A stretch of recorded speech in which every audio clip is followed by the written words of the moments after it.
আসসালামু আলাইকুম। সবাই কেমন আছেন? আশা করি সবাই ভালো আছেন। আজ আপনাদের জন্য নিয়ে এসেছি গল্পের ২য় পর্ব। আশা করি গল্পটি আপনাদের ভালো লাগবে। তাহলে চলুন শুরু করা যাক। সব শুনে নীতিকার বাবা হন্তদন্ত হয়ে আমাদের বাড়িতে এলো।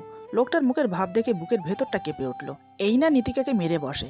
মনে মনে যেটা ভাবলাম সেটাই হলো। নীতিকার বাবা এসে না বসে নীতিকা নীতিকা বলে ডাকতে লাগলো। বাবার ডাক শুনে নীতিকা ছুটে নিচে নেমে এলো। আঙ্কেল কিছু না বলে কিছু না শুনে নীতিকার গালে কষে দুটো থাপ্পড় মারলো। তখন সেখানে আমি, মা এবং বাবাও ছিল। নীতিকে গালে হাত দিয়ে চোখের পানি ছেড়ে দিল। আমি এসব দেখে কিছু বললাম না। বোবার মতো দাঁড়িয়ে রইলাম। কারণ বর্তমান আমার মা বাবা এখানে আছে। তাই চুপ করে রইলাম। যতই আমি তাকে স্ত্রী হিসেবে না মানি তাতে কি হয়েছে, কিন্তু আমাদের তো বিয়ে হয়েছে, সে অনুযায়ী সে আমার স্ত্রী।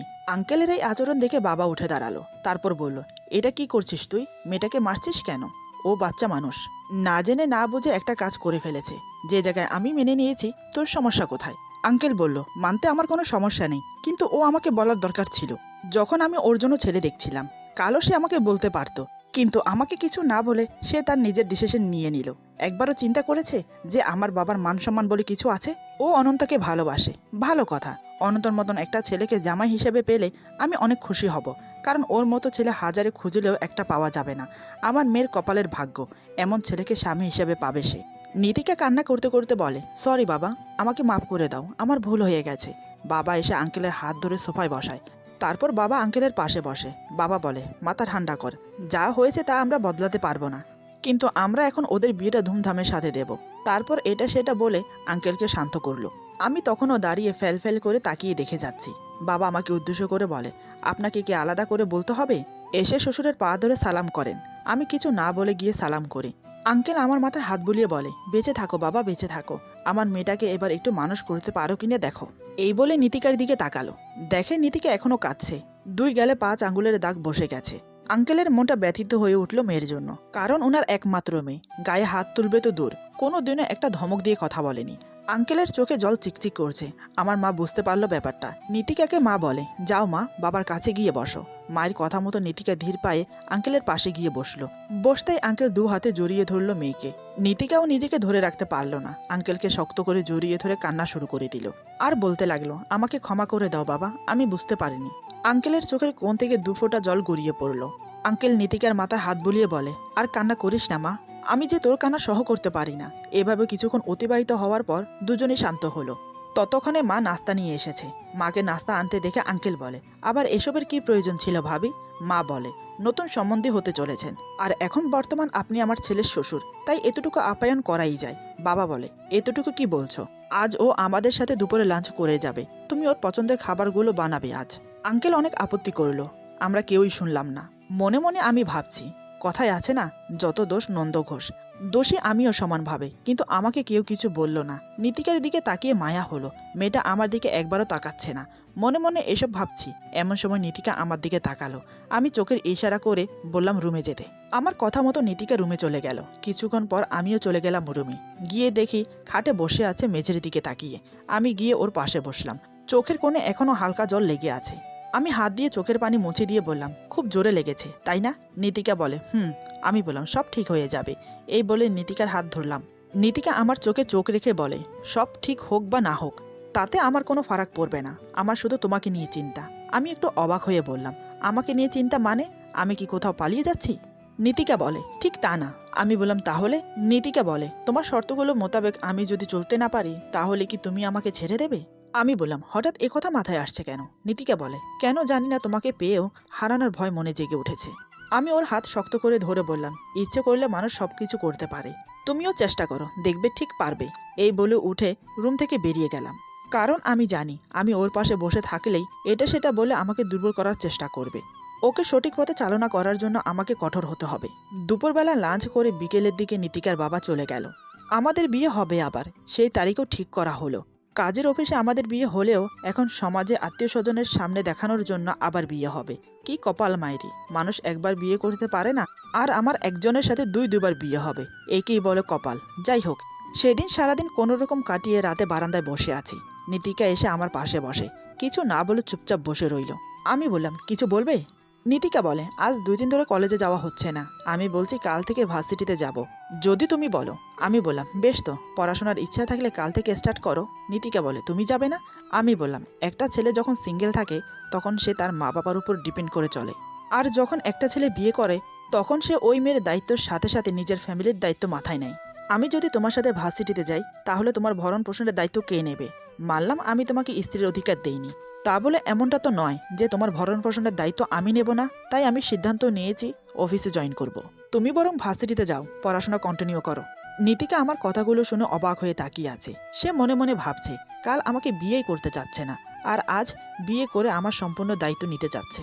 একেই বলে প্রকৃতি স্বামী। আমি নীতিকাকে অমনভাবে তাকিয়ে থাকতে দেখে বললাম, কি ব্যাপার, অমন করে কি দেখছো? নীতিকা বলে, কিছু না, চলো খাবে। আসলে ও এসেছিল আমাকে খাবার খেতে ডাকতে। ডাকতে এসে ভার্সিটির কথা মনে পড়তেই আমাকে জানালো। তারপর দুজন নিচে চলে গেলাম খেতে। সবাই বসে একসাথে খেয়ে রুমে চলে এলাম। আমি বিছানায় শুয়ে নীতিকাকে বললাম, কাল থেকে নামাজ স্টার্ট করবে, নামাজ পড়তে পারো তো? নীতিকা বলে, পারি। আমি বললাম, তাহলে ভোর রাতে উঠো ফজরের নামাজ পড়তে। নীতিকা বলে, ঠিক আছে। আমি বললাম, বুক শেলফে অনেক হাদিসের বই আছে, সেগুলো পড়া স্টার্ট করো। তাহলে তুমি ইসলামের সম্বন্ধে অনেক কিছু জানতে বা শিখতে পারবে। আমি আরও কয়েকটা বই নিয়ে আসবো। নীতিকা বলে, ঠিক আছে, আমি কাল থেকে পড়া শুরু করব। এই বলে আমার পাশে শুয়ে পড়লো। কালকের মতো আজকেও মাঝখানে বালিশ দেওয়া। আমি মনে মনে ভাবছি কাল তো মাঝখানের বালিশ সরিয়ে আমার গায়ের উপর এসে পড়েছে, না জানি আজ এই মেয়ে কী করবে। আমি মনে করতাম আমি বেশি নড়াচড়া করি, কিন্তু এই মেয়েকে দেখছি আমার থেকেও এক কদম আগে আছে। নানান কথা ভাবতে ভাবতে একসময় ঘুমিয়ে পড়ি। ভোর রাতে আজানের শব্দ শুনে ঘুম থেকে উঠে পড়ি। উঠে দেখি নীতিকা অগরে ঘুমোচ্ছে। আজ আর মাঝখানে বালিশ এদিক ওদিক হয়নি। ঘরে ডিমলাইট জ্বলছিল, তার আলোতে দেখলাম শ্যালোয়ার পায়ের উপরে উঠে গেছে। প্লাজো পরার কারণে এমনটা হয়েছে। কয়েক সেকেন্ড মনে মুগ্ধ হয়ে তাকিয়ে রইলাম ওর পায়ের দিকে। তারপর নিজেকে স্বাভাবিক করে শ্যালোয়ার নিচে নামিয়ে দিলাম। ধীরে ধীরে ওকে ডাকলাম। দেখলাম কাজ হলো।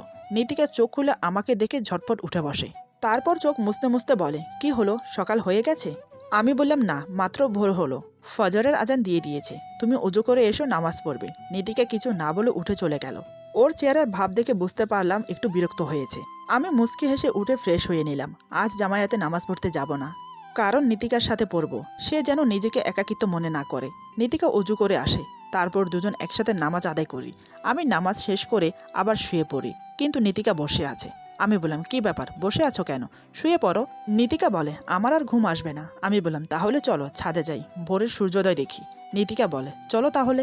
এরপর দুজন ছাদে গেলাম। ছাদে গিয়ে দেখি পূর্ব দিকের আকাশে সামান্য লালচে আভা দেখা যাচ্ছে। তার মানে সূর্য উঠতে এখনো বেশ সময় বাকি। এখনো অন্ধকার পুরোপুরি কাটেনি। ঠান্ডা বাতাস বইছে। ভোরের এই মিষ্টি বাতাসে প্রাণ জুড়িয়ে এলো। বেশ মনোরম পরিবেশ। নীতিকা বলে, আমার জীবনে এই প্রথম সূর্যোদয় দেখব। আমি বললাম, তাই বুঝি? আমি দেখেছি অনেকবার, তবে আজকের দেখাটা একটু অন্যরকম। নীতিকা বলে, অন্যরকম মানে? বুঝলাম না। আমি বললাম, এর আগে যতবার দেখেছি ততবার আমি একাই ছিলাম, কিন্তু আজ এই প্রথম তোমার সাথে সূর্যোদয় দেখব, তাই অন্যরকম একটা ভালো লাগা কাজ করছে। নীতিকা বলে, দুজন পাশাপাশি দাঁড়িয়ে সূর্যোদয়ের অপেক্ষা করছি, আর এটা সেটা নিয়ে গল্প করছি। হঠাৎ নীতিকা আমার হাত শক্ত করে ধরে বলে, এই, ওই দেখো সূর্যোদয় হচ্ছে, কি সুন্দর, তাই না? এই বলে একদম আমার গা ঘেঁষে দাঁড়ায়। আমি সূর্যোদয় না দেখে ওর দিকে তাকিয়ে রইলাম। ওর মুখে খুশির হাসি। দুই হাতে আমার হাত শক্ত করে জড়িয়ে ধরেছে। সামনের ছোট ছোট চুলগুলো এলোমেলো হয়ে মুখের সামনে এসে পড়ছে। ওকে দেখে আলাদা একটা অনুভূতি জেগে উঠল আমার মাঝে। এর আগে এমন করে কাছ থেকে কখনো দেখিনি ওকে। হঠাৎ নীতিকার চোখ পড়ল আমার দিকে। সে ভেবেছে আমার হাত অমন করে ধরার কারণে আমি তাকিয়ে আছি। সে তৎক্ষণাৎ আমার হাত ছেড়ে দিয়ে বলে, সরি, আসলে আমি বুঝতে পারিনি। মনে মনে অসন্তুষ্ট হলেও আমি বাইরে প্রকাশ করলাম না, বুঝতে দিলাম না আমার ভালো লেগেছিল। ততক্ষণে সূর্যোদয় হয়ে গেছে। আমি আকাশের দিকে তাকিয়ে বললাম, সূর্যোদয় তো হয়ে গেছে, তাহলে এবার নিচে যাওয়া যাক। নীতিকা বলে, ঠিক আছে চলো। তারপর দুজন নিচে নেমে এলাম। এভাবে বেশ ভালোই কাটছে দিন। নীতিকা এখন 5 ওয়াক্ত নামাজ পড়ে, কিন্তু হাদিসের বই পড়ে না, কারণ ওর বই পড়ার অভ্যাস নেই। তাই পরামর্শ নেওয়ার জন্য ওর চাচাতো বোন আসমাকে ফোন দিল। অনেকদিন পর নীতিকার ফোন পেয়ে আসমা রিসিভ করলো। আসমা বলে, আসসালামু আলাইকুম, কিরে কেমন আছিস? নীতিকা বলে, ওয়ালাইকুম সালাম, ভালো, তুই কেমন আছিস? আসমা বলে, আলহামদুলিল্লাহ, ভালো।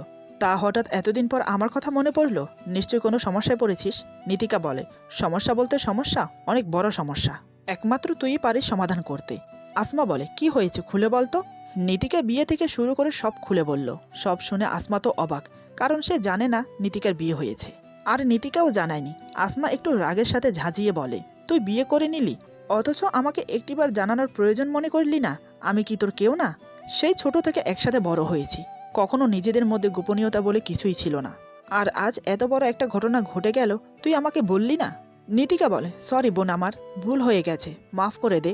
দেখ, সবকিছু হঠাৎ হয়ে গেছে, তাই কাউকে জানাতে পারিনি। তবে আবার আমাদের বিয়ে হবে, খুবই ধুমধামের সাথে, তখন কিন্তু তোকে আসতেই হবে। আসমা গম্ভীর হয়ে বলে, আমি আসবো না। নীতিকা বলে, না আসলে উঠিয়ে নিয়ে আসবো। আসমা বলে, সে পরে দেখা যাবে, এখন বল তোর কি সমস্যা। নীতিকা বলে, অনন্তর খবর তো তুই জানিস, ও একটু ধার্মিক প্রকৃতির ছেলে, কিন্তু আমি তার বিপরীত। এখন সে আমাকে এক কথাই বলে দিয়েছে, ও যেমন মেয়ে পছন্দ করে আমাকে তেমনভাবে গড়ে উঠতে হবে, তা না হলে আমাকে স্ত্রী হিসেবে কখনোই মেনে নেবে না। কথাটা সে বিয়ের আগেই বলেছে আমাকে, কারণ সে রাজি ছিল না এই বিয়েতে। এক পর্যায়ে জোর করে ওকে বিয়ে করেছি, এখন আমাকে ওর মনের মতো হয়ে উঠতে হবে। আসমা বলে, বুঝলাম, ওর কেমন মেয়ে পছন্দ বলতো। নীতিকা বলে, এই যেমন ধর, ধার্মিক প্রকৃতির মেয়ে, যার মাঝে সম্পূর্ণ গুণ থাকবে। আমি তোকে খুলে বলছি, বোরখা পরবে, নেকাব পরবে, 5 ওয়াক্ত নামাজ পড়বে, কোরআন পড়বে, হাদিসের বই পড়ে দুনিয়ার সম্পর্কে জানবে, খুব লাজুক প্রকৃতির হবে, যে কথায় কথা লজ্জা পায়। এবার বুঝতে পেরেছিস কেমন মেয়ে ওর পছন্দ? আসমা বলে, বুঝতে পারলাম, এ তো খুব সহজ ব্যাপার, নিজেকে এমনভাবে তৈরি করে নে। নীতিকা বলে, আমার এসব ভালো লাগে না, এই ঘন্টার পর ঘন্টা হাদিসের বই পড়া। তুই তো জানিস আমি বই পড়তে একদম ভালোবাসি না, কিন্তু হাদিস না পড়লে আমি হাদিসের সম্পর্কে কিছুই জানতে পারবো না। আসমা বলে, তুই অনন্তকে ভালোবাসিস? নীতিকা বলে, আবার জিগায়, ভালোবাসি বলেই তো জোর করে বিয়ে করে নিলাম। আসমা বলে, তুই যদি ওকে ভালোবেসে থাকিস, আশা করি তুই পারবি। দেখ, স্বামীর ভালোবাসা জয় করার জন্য মানুষ কত কিছু করে, তুই তো শুধু বই পড়বি, তাও পারবি না ওর জন্য। দেখ, ইসলামের পথে চললে তোরই তো নিজের লাভ, তাহলে বাধা কোথায়? চিন্তা করিস না, তুই পারবি। নীতিকা মনে আশ্বাস নিয়ে বলে, আমি পারবো, নিশ্চয়ই পারবো। এরপর আরও কিছুক্ষণ কথা বলে ফোন রেখে দেয়। আমি তখন অফিসে নিজের চেম্বারে বসে ফাইল দেখছি। এমন সময় নীতিকা ফোন করলো। হঠাৎ অসময়ে ফোন এসেছে দেখে একটু অবাক হলাম, আবার চিন্তাও হচ্ছিল বাড়িতে কোনো সমস্যা হলো না তো। আমি ফোনটা রিসিভ করে বললাম, আসসালামু আলাইকুম। নীতিকা বলে, ওয়ালাইকুম সালাম, কেমন আছো? আমি বললাম, আলহামদুলিল্লাহ, তুমি কেমন আছো? নীতিকা বলে, আলহামদুলিল্লাহ, তুমি কি দুপুরে আসবে?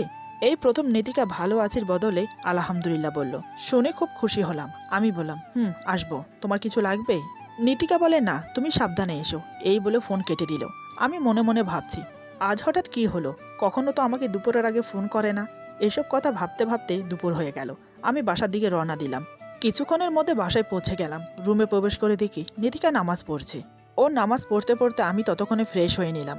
নীতিকা নামাজ শেষ করে উঠে এসে আমি কিছু বুঝে ওঠার আগে হঠাৎ করে আমার পায়ে ধরে সালাম করে। সালাম করে উঠে আমাকে জড়িয়ে ধরে খুব শক্ত করে। ক্ষণিকের জন্য আমি স্তব্ধ হয়ে যাই, কিছুই বুঝতে পারছি না কি হচ্ছে। আমি কিছু না বলে দাঁড়িয়ে রইলাম শক্ত হয়ে। নীতিকা আমাকে শক্ত করে জড়িয়ে ধরে চোখ বন্ধ করে আমার বুকে মাথা রাখে, যেন পরম শান্তি পাচ্ছে আমার বুকে মাথা রেখে। চোখের কোণে জল জমাট বেঁধেছে, আমার চোখ এড়ালো না, খুব মায়া হলো। কিছুক্ষণের জন্য ভুলে গেলাম আমার শর্তের কথা। আমি ওকে জড়িয়ে ধরে মাথায় চুমো খেয়ে বললাম, কি হয়েছে তোমার, কাঁদছো কেন তুমি? কেউ কিছু বলেছে? নীতিকা বলে, না। আমি বললাম, তাহলে কাঁদছো কেন, বলো আমাকে। নীতিকা আমাকে আরো শক্ত করে জড়িয়ে ধরে বলে, খুব মিস করছিলাম তোমাকে, খুব মনে পড়ছিল, খুব ইচ্ছে করছিল তোমার সঙ্গ পেতে, আমি তোমাকে ভালোবাসি। আমি ওর কথার কোনো প্রত্যুত্তর করলাম না। কিছুক্ষণ পর আমি ওকে ছাড়িয়ে দিয়ে বললাম, আমার খুব খিদে পেয়েছে, খেতে দেবে? নীতিকা চোখের পানি মুছে নিজেকে স্বাভাবিক করে বলে, আমি তো ভুলেই গিয়েছিলাম, চলো। তারপর দুজন নিচে নেমে এলাম। তারপর সবাই একসাথে বসে দুপুরে লাঞ্চ কমপ্লিট করলাম। সবে মাত্র হাত ধুতে যাব বেসিনে, তখনই আমার ছোট বোন আনিকা হুড়মুড়িয়ে প্রবেশ করে বাড়ির ভেতর। প্রবেশ করেই আমাকে জাপটে ধরে। আমি ওর মাথায় আলতো করে চুমু খেয়ে বললাম, এতদিন পর বুঝি ভাইয়ের কথা মনে পড়েছে? আনিকা বলে, সব সময় মনে পড়তো তো, কিন্তু কি করব, আসতে দিলে তো আসবো। তারপর আমাকে ছেড়ে দিয়ে মা বাবার কাছে যায়। মা বাবা দুজন তো ওকে দেখে খুব খুশি। হঠাৎ আনিকার চোখ পড়ল নীতিকার দিকে। ওর দিকে তাকিয়ে থেকে মাকে বলে, মা, এই আপুটাকে আগে তো কখনো দেখিনি। মা বলে, এ হচ্ছে তোর ভাবি। এই কথা শুনে আনিকার চোখ কপালে ওঠে। সে অবাক হয়ে বলে, কি, ভাইয়া বিয়ে করেছে, অথচ আমি জানি না? মা বলে, বিয়েটা হঠাৎ করে হয়ে গেছে, তবে আবার ধুমধামের সাথে হবে। আনিকা আমাকে উদ্দেশ্য করে বলে, কি রে ভাইয়া, তলে তলে এত দূর, অথচ আমি জানি না? আমি কিছু বললাম না, কারণ আমার কাছে তার কোনো প্রশ্নের জবাব নেই। আনিকা এবার ছুটে নীতিকার কাছে গেল। তারপর নীতিকা কিছু বলার আগেই ওকে শক্ত করে জড়িয়ে ধরে বলে, কেমন আছো ভাবি? নীতিকাও আনিকাকে শক্ত করে জড়িয়ে ধরে বলে, আলহামদুলিল্লাহ, তুমি কেমন আছো? আনিকা বলে, তোমার মতো একটা মিষ্টি ভাবি পেয়েছি, ভালো না থেকে পারি? বাড়িতে আমার একটা সঙ্গী হলো। এই বলে নীতিকাকে নিয়ে ওর রুমে চলে গেল। আমি কিছু না বলে আমার রুমে চলে গেলাম। রুমে গিয়ে হেলান দিয়ে বসে আছি বিছানায়, আর ভাবছি নীতিকার কথা। কয়েকদিনে মেয়েটা কি অদ্ভুতভাবে নিজেকে পরিবর্তন করেছে। এখন ওকে দেখলে বোঝা যায় না যে ভার্সিটির একটা চঞ্চল মেয়ে ছিল সে। এত পরিবর্তন কি আমার জন্য? সত্যি কি ও আমাকে ভালোবাসে? মনে হয় হয়তো। এসব ভাবছি এমন সময় নীতিকা রুমে আসে, এসে আমার পাশে বসে। আমি বললাম, কেমন গল্প করলে আমার ছোট বোনের সাথে? নীতিকা বলে, বেশ ভালো, তোমার বোনটা অনেক ভালো। আমি বললাম, হুম। এভাবে দুজন আরও কিছুক্ষণ কথা বললাম। তারপর আমি উঠে ফ্রেশ হয়ে আবার অফিসে চলে গেলাম। আমি চলে যাওয়ার পর নীতিকা একটা হাদিসের বই নিয়ে বসেছে, বিশ্বনবী ও মা আয়েশার জীবন কাহিনীর বই। বিসমিল্লাহ বলে পড়া শুরু করে। স্বামী স্ত্রীর সম্পর্ক যত বেশি মধুর হবে, তাদের সাংসারিক জীবন তত বেশি সুখ শান্তি অর্জন হবে। একটি সংসারের সুখ শান্তি নির্ভর করে অনেকটাই স্ত্রীর উপর। কারণ একজন স্ত্রী যদি তার স্বামীর দায়িত্ব ও কর্তব্য সঠিকভাবে পালন করে, তাহলে সেই সংসারটা আরও মধুর হয়ে ওঠে। এই কারণে প্রত্যেকটা স্ত্রীর উচিত স্বামীর প্রতি কী কী দায়িত্ব রয়েছে তা জানা। একজন স্ত্রীর স্বামীর প্রতি অনেকগুলো দায়িত্ব ও কর্তব্য রয়েছে। স্বামীর প্রতি স্ত্রীর কী কী কর্তব্য আছে আসুন আমরা জানি। ১ নং, স্বামীর প্রতি স্ত্রীর অন্যতম একটি কর্তব্য হলো স্বামীর আনুগত্য করা, অর্থাৎ স্বামীর কথা মতো নিজের জীবনযাপন করতে হবে। একজন স্ত্রী যদি স্বামীর সঠিক আনুগত্য লাভ করতে পারে, তাহলে পরকালে সে জান্নাতে প্রবেশ করবে। এ সম্পর্কে মুহাম্মদ সাল্লাল্লাহু আলাইহি সাল্লাম বলেন, কোনো নারী যদি ৫ ওয়াক্ত নামাজ আদায় করে, রমজানের রোজা রাখে, নিজের সতীত্ব রক্ষা করে এবং স্বামীর আনুগত্য করে, তাহলে তাকে কিয়ামতের দিন বলা হবে, যে দরজা দিয়ে ইচ্ছে সেই দরজা দিয়ে জান্নাতে প্রবেশ করো। মুসনাদে আহমেদ, হাদিস ১৬৬১। অর্থাৎ এই হাদিস থেকে আমরা এই শিক্ষা লাভ করলাম যে অবশ্যই আপনাকে ৫ ওয়াক্ত নামাজ ও রোজা রাখার পাশাপাশি স্বামীর আনুগত্য অর্জন করতে হবে। তাহলে আপনি কিয়ামতের দিন জান্নাতে প্রবেশ করতে পারবেন। ২ নং, স্বামীর প্রতি স্ত্রীর দায়িত্ব ও কর্তব্যগুলোর মধ্যে অন্যতম হল স্বামীর আমানত রক্ষা করা। স্বামী যদি কোনো কারণে বাহিরে যায়, তাহলে তার অর্থ সম্পদ সঠিকভাবে পরিচর্যা করা, অর্থাৎ তার অর্থ সম্পদের দায়িত্ব সম্পূর্ণভাবে আপনাকে পালন করতে হবে। এছাড়াও বিশেষ করে স্বামীর অনুপস্থিতিতে নিজেকে অশালীন কাজ থেকে দূরে রাখতে হবে, অর্থাৎ নিজেকে পরকীয়া থেকে সবসময় বিরত রাখতে হবে। ৩ নং, একজন স্ত্রীর দায়িত্ব সবসময় স্বামীর বাধ্যগতভাবে চলা, অর্থাৎ ইসলামিক শরিয়া কাজে আপনাকে সবসময় স্বামীর বাধ্যগতভাবে চলতে হবে। তবে আপনাকে যদি স্বামী ইসলামিক শরীয়তের বাহিরে কোনো কাজ করতে আদেশ করে, অবশ্যই আপনাকে সেই সকল কাজ থেকে বিরত থাকতে হবে। অর্থাৎ আপনার স্বামী যদি নামাজ, রোজা, হজ, জাকাত, ফিতনা এগুলোর কাজের প্রতি আদেশ করলে অবশ্যই তা মেনে চলতে হবে। আবার সে যদি আপনাকে এগুলোর কাজ থেকে বিরত থাকতে বলে, তাহলে আপনাকে কোমল ভাষায় তাকে বোঝাতে হবে। স্বামীর প্রতি স্ত্রীর 10টি কর্তব্যের মধ্যে অন্যতম হলো এটি। ৪ নং, আপনাকে অবশ্যই স্বামীকে সবসময় শ্রদ্ধা করতে হবে। এছাড়াও তাকে সবসময় ভালোবাসা দিয়ে আগলে রাখতে হবে। ৫ নং, স্বামীর সাথে অবশ্যই আপনাকে সুন্দর ও ভালো ব্যবহার করতে হবে। স্বামী যদি কোনো কাজে ভুল করে, তাহলে অবশ্যই তাকে সুন্দর করে বোঝানোর চেষ্টা করবেন। এইটুকু পরে বইটা বন্ধ করে বুকের সাথে চেপে ধরে ভাবছে আমার কথা। তোমার কথা খুব মনে পড়ছে। জানি না তুমি আমাকে ভালোবাসো কিনা, তবে আমি তোমার মনের মতো হওয়ার চেষ্টা করব। হাদিসের বইটা না পড়লে জানতেই পারতাম না স্বামীর প্রতি স্ত্রীরও কর্তব্য আছে। আমি অক্ষরে অক্ষরে পালন করব। শুধু একটি ইচ্ছা আল্লাহর কাছে, তিনি যেন সবসময় তৌফিক দান করে তোমার পাশে থাকার, তোমাকে ভালোবাসার। এসব কথা ভাবতে ভাবতে কখন যে সন্ধ্যা হয়ে গেল নীতিকা বুঝতেই পারেনি। সন্ধ্যার পর আমি বাসায় ফিরলাম। নীতিকা বসে আছে সোফায়। আমাকে দেখে সাথে সাথে উঠে দাঁড়ায়। তারপর আমার পিছু পিছু রুমে চলে আসে। এসে আমাকে ঠান্ডা এক গ্লাস পানি এগিয়ে দেয়। আমি পানিটা খেয়ে ফ্রেশ হয়ে নিলাম। তারপর ল্যাপটপ নিয়ে বসে অফিসের কিছু কাজ শেষ করলাম। রাত ৯টার দিকে রাতের ডিনার শেষ করলাম। আজ একটু টায়ার্ড লাগছে, তাই আর দেরি করলাম না, শুয়ে পড়লাম। নীতিকার সাথেও তেমন কথা হয়নি আজ। সেও চুপচাপ আমার অপর পাশে শুয়ে পড়ে। মাঝরাতে মনে হয় বৃষ্টি শুরু হয়েছে। বাইরে ঝড় বাতাস বইছে। পরিবেশটা পুরো ঠান্ডা হয়ে গেছে, কিন্তু আমার ঠান্ডা লাগছে না। শরীরে গরম অনুভব করছি, তাই আমার ঘুমটা ভেঙে গেল। চোখ খুলে ডিমলাইটের আলোতে দেখি নীতিকা আমার টি শার্টের ভেতরে ২ হাত দিয়ে শুয়ে আছে।